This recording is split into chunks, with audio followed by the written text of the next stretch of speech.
to you by the Las Cruces Sun News. This is Straight Shooter.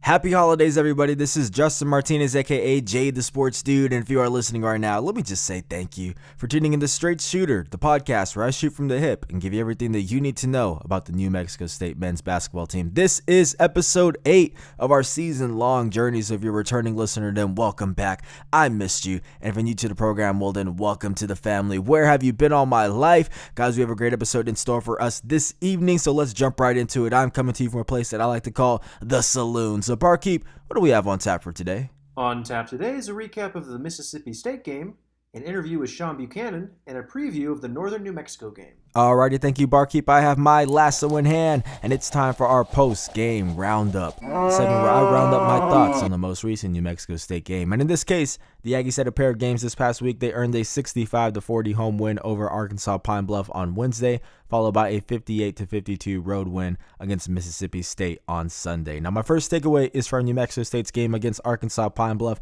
and it's that this team is completely different when Ivan Aracoechea is calling for the basketball. Now, the senior forward didn't get off to the best start this season, guys. He was averaging 7.8 points and 3.8 rebounds while shooting just 59% from the free throw line through the month of November.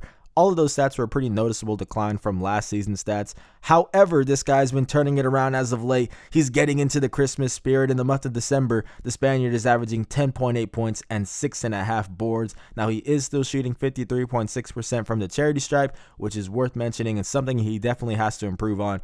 But the game against the Golden Lions hopefully will mark a turning point in that department. He went 9 for 13 from the free throw line, and this guy just looks so much more aggressive than he did earlier this season. Now, hopefully this will continue because the addition of players such as Evan Gilliard II, AJ Harris, Clayton Henry, which I will get into more later on in this podcast, they don't really affect Ivan's minutes or his role since he is a big man. And with bigs such as CJ Bobbitt and Johnny McCants really spreading the court, the Aggies still need Ivan to be that grinded out type of player in the paint, and he's been doing a great job with that lately. But now let's get into my roundup number 2. So speaking of Johnny McCants, guys, my second takeaway is from New Mexico State's win over Mississippi State, and it's that the redshirt junior isn't arriving next season once the seniors graduate. No, this guy is arriving right now. So McCants recorded a game high and a career high 18 points against the Bulldogs on 7 for 10 shooting, 3 for 6 shooting from deep, by the way, to go along with a trio of rebounds. He scored the first 4 points of the game, the first 5 points of the second half, and he had a key bucket with 2 minutes left, a really nice step back shot to give his team the lead. So this guy was involved from start to finish. He was that dude. So congratulations to you, Johnny, aka the Cruces Crusader, on a career night. And it was actually McCants' second straight start as well. So he's now averaging a plus minus of 11.5 points as a starter. And I don't want to put too much weight on that because Jansen said multiple times this season he's really more concerned with who's going to finish the game for him, which I think he's spot on about. But for the sake of this segment, I do think the CJ Bobbitt works just fine in that second unit. Getting Gilliard eligible gives the bench some scoring, and Terrell Brown or Jabari Rice, whoever comes off the bench moving forward, is also going to put the ball through the hoop. So I'm personally good with McCants starting, and he makes it hard for you not to be good with the guys. He looks quick at that power forward spot. He's taking those shots from deep that he wasn't doing last season, and he has an effective field goal percentage of 61.9%, which is the highest on the team. So he's not forcing it. He's just a really great fit, and it's clear that he plays a considerable role for the Aggies right now. But now let's get into roundup number 3. So my final takeaway is also from New Mexico State's game against Mississippi State, and it's that the backcourt is back. Now, as all of you guys know, the Aggies we've seen these past 2 months or so have not been the team that we'll see at the end of the season due to injuries, but they're starting to look more like it. So the first player to join the squad was UTEP transfer Evan Gilliard II, who got deemed eligible to play for the first time against Arkansas Pine Bluff. He put up some modest stats in 17 minutes, but he really burst onto the scene against Mississippi State. The junior guard recorded 14 points and 3 assists in 20 minutes off the bench, and let me tell you, this dude is electric, guys.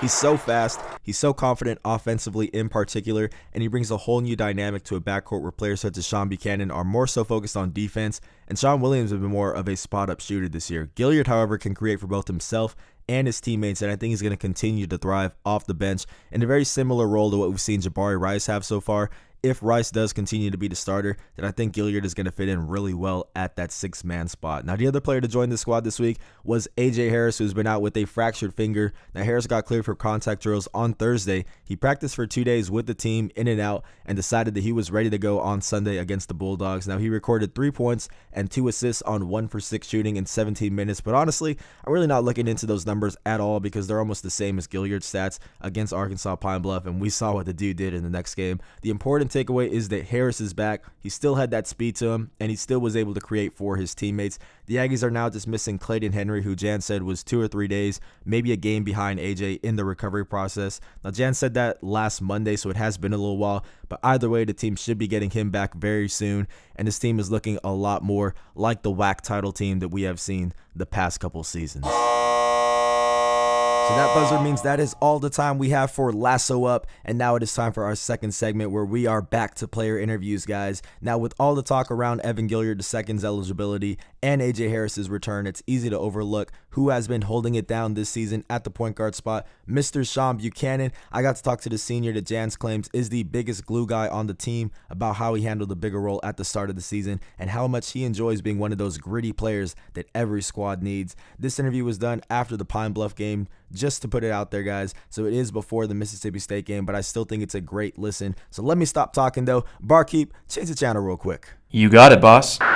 Yeah, just starting off, obviously got into that starting role this season with AJ being out. Hate for it to be because of that, but just how much have you really embraced this role, a bigger role on the team this season? I just try to go in every night, just do my job, and just try to help my team win as much as I can, just affect the game defensively. Yeah, definitely. What's AJ been just like as a teammate on the sideline? Is just constant support? Yeah, it's constant support. It's been that way even when I was coming off the bench and he was starting.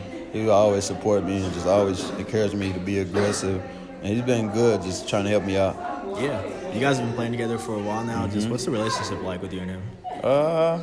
It's a very funny relationship just because we always joke with each other and just know we both the PGs, so we just try to help each other as much as we can. Stuff he see that I don't see, he help me with, and stuff I see he don't see, I help him with it. Yeah, definitely.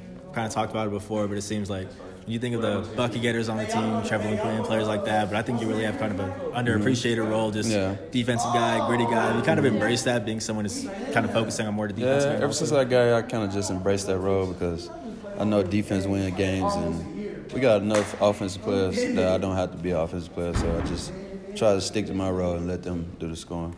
Yeah. Spotlight, this isn't really important to you, stuff like that? Is it more just getting the wins that's important? I think I have a good enough spotlight for averaging 2 or 3 points, just playing my role. People really embrace me with that, and people really accept me for what I do.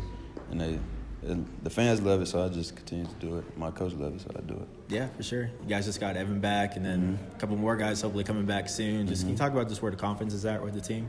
We still just trying, at this point, we still trying to figure things out. We're just getting used to each other even more and just trying to play more together and have more flow. And just by Evan adding to the team's good guard and good scorer, so it's add more depth and it's going to be nice. Yeah, definitely. You mentioned just right now that you guys have kind of had a bit of an underdog role this year, a little bit different from the past couple of years because you guys have just been so dominant.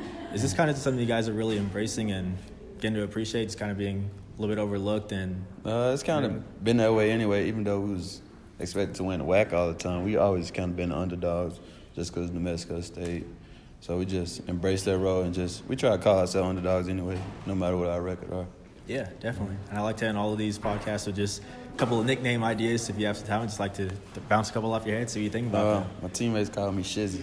Shizzy? So Shizzy B. Shizzy B, okay. Yeah. We don't have to roll with any of these, but I still want to just hear what you think about them. All right. So first one, you're from Mississippi, right? Mm-hmm. How you feeling about the Mississippi Menace? What are you thinking about that one? I like that one. I like that one. All right. I like that one. And we got another one. We know that really good facilitator, so passing is your strength. So how about the cannon because of your arm? I like that one. I never thought of any of these, so they all good to me. Okay. Either one. Yeah. I like Menace because my defense. Okay. And I got one more for you. Really shifty guard. So how about Shimmy Shunn? What do you feel about that one? I like Shimmy Shunn because I like the dance 3 for 3 so far. Yeah. I appreciate that. That's all. Which one was your favorite? Just wondering. Mississippi Menace kind of because it really described me because I'm a menace on the ball and Mississippi where I'm from. I love where I'm from and I try to put on for it every day. And we just learned that Mississippi just have grit and be grimy and just defense, I guess. I'm a menace. Definitely, Mississippi man. menace. Definitely. Well, that's all that I have. I appreciate right. it so much. Best of luck out there in Mississippi Thank State. you. Thank you. Alrighty, guys, so that was Shunn Buchanan talking about his role with the team. Again, you need guys like that on the squad, and I appreciate him taking the time to talk to me. So shout out to you, Shunn, if you're listening to this. Also, he's messing with the Mississippi Menace. I think it fits, but apparently he already goes by Shizzy B, which I gotta say, I'm not mad at it, guys. So anyways, if you want to get to know more about Buchanan's impact, I'm going to be putting out an article tomorrow morning that really dives into just how much he does for the Aggies. But let's move on to segment number 3, which is a preview of the upcoming New Mexico State game. And in this case, up next on the schedule for the Aggies is a home game against Northern New Mexico on Sunday at 4 p.m. The Eagles are a 3-11 NAIA squad, so it's definitely not the stiffest competition, but I'm still here to tell you who the Aggies need to watch out for. The top player to watch out for on this Eagle squad is Naquan Solomon, a 6'5" senior that is a walking bucket. The shooting guard / small forward is averaging a team high 18.5 points per game this season, but in the last 5 games, he's actually averaging 25.2 points per contest, guys. He will shoot the 3 ball, but he's at his best when he's getting to the rim and getting to the foul line as well. Expect him to have the ball in his hands a lot on Sunday, and we'll see if New Mexico State can contain him. Another player to watch out for is Tyreek Weaver, a 6'7" junior averaging 14.9 points and a team high 6.8 boards per game. Now, Weaver is a very similar player to Johnny McCants in the sense that he's a mobile big that can shoot from deep and also hold his own on the glass, so that's going to be an interesting matchup. And now this is normally, guys, where I like to give my keys to success, but you know that we are straight shooters around these parts, guys. So with an NAIA squad, the Aggies don't exactly have to play perfect basketball in order to win. Let's just be honest. So instead of doing that, I'm going to talk about what I think New Mexico State can work on in this game before they begin WAC play with a road contest against a very good California Baptist team on January 4th. And the first thing is to place an emphasis on free throws. Now, what's interesting is that the Aggies have attempted 232 free throws this season compared to the 233 that their opponents have attempted. So only a 1 free throw difference, almost the exact same. However, New Mexico State has only made 153 of them compared to the 179 that their opponents have made. That is a 26 free throw difference, and that is actually what can decide a couple of these really close games. So something that they have to clean up, and it's just a matter of focus and conditioning. And I think the Sunday's game is the perfect opportunity to do just that. Get to the line at will and see if you can knock down those freebies and build some momentum. And speaking of momentum, guys, I'm also looking for Terrell Brown to get more involved in this offense. Now, everybody had a feast against Western New Mexico in the season opener because the Mustangs are a Division II team, but Brown didn't play in that game. Now, his season high is only 6 points so far this year, but this is a matchup that is as good as it gets for the rest of the year. I say let him go to work and build some of that confidence before WAC play begins, because the Aggies need him to play like last year's version if they want to really succeed this season. Now it is time for my prediction, so can I get a drum roll, please?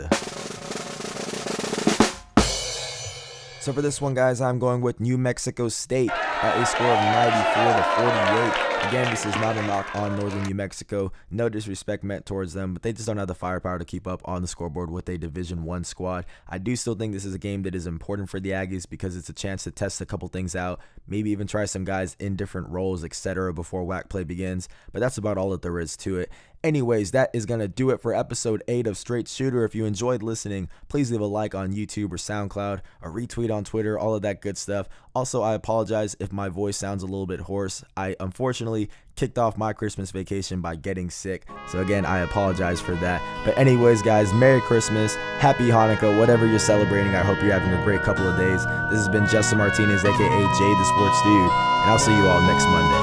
I'm out.